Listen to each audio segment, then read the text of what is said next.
The 20th century began with a crime so horrific it would set the tone for decades of bloodshed: the extermination of the Herero people.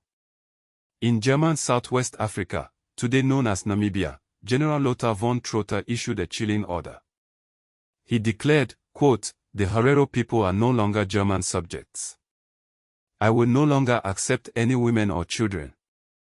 I would drive them back to their people or shoot at them." This was not a war. It was a genocide. Nearly 80% of the Herero population, some 80,000 men, women, and children, were systematically driven into the Omahik Desert.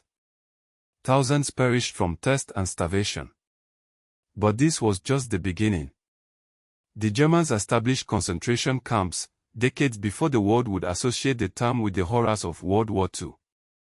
Shark Island became a site of unimaginable suffering: forced labor, disease, and death. The German government denied this atrocity for over a century. It wasn't until 2015 that they officially recognized the Herero genocide. But even then, reparations remained a contentious issue. In Ethiopia, another colonial power unleashed unspeakable horrors.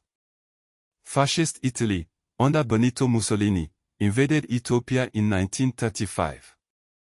They deployed chemical weapons, mustard gas, against civilians and combatants alike. They sprayed it from planes and contaminated water sources, causing ecological damage that persisted for decades. The Yekute 12 massacre in Addis Ababa stands as one of the darkest chapters.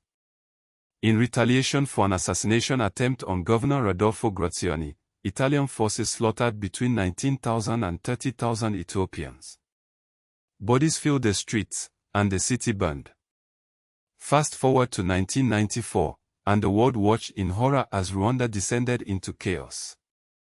The assassination of President Juvenal Habyarimana triggered a genocide that claimed 800,000 lives in just 100 days.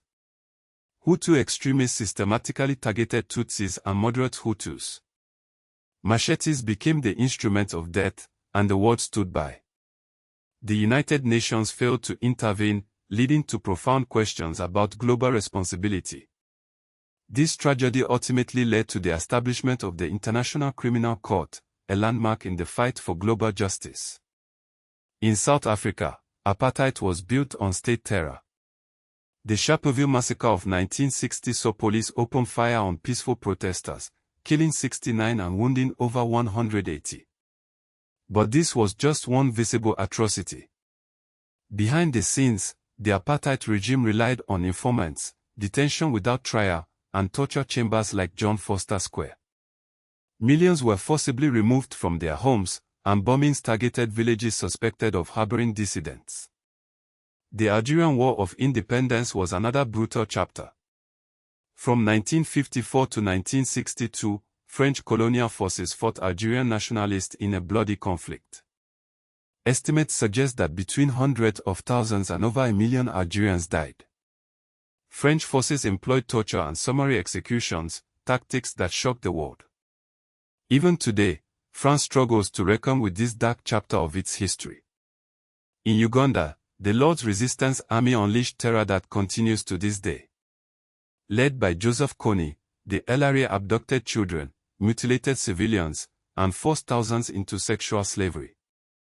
The conflict displaced nearly 2 million people and left scars that may never heal. Meanwhile, Somalia's civil war, which began in 1991, has claimed over 1 million lives. Violence, famine, and disease ravaged the country, creating a humanitarian crisis that persists to this day. These historical crimes have left indelible marks on Africa. Demographic collapses, disrupted social fabrics, and economic struggles are just some of the legacies. But there is also a growing movement for justice.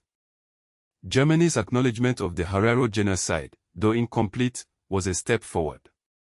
The International Criminal Court has prosecuted modern leaders for crimes echoing these historical atrocities. Yet, many questions remain unanswered. Why did the world fail Rwanda? Why does France still downplay its crimes in Algeria? And how can Africa heal from these wounds? The answers lie in confronting these dark truths and ensuring that such horrors are never repeated. This is the story of Africa's darkest crimes, a story that must be told.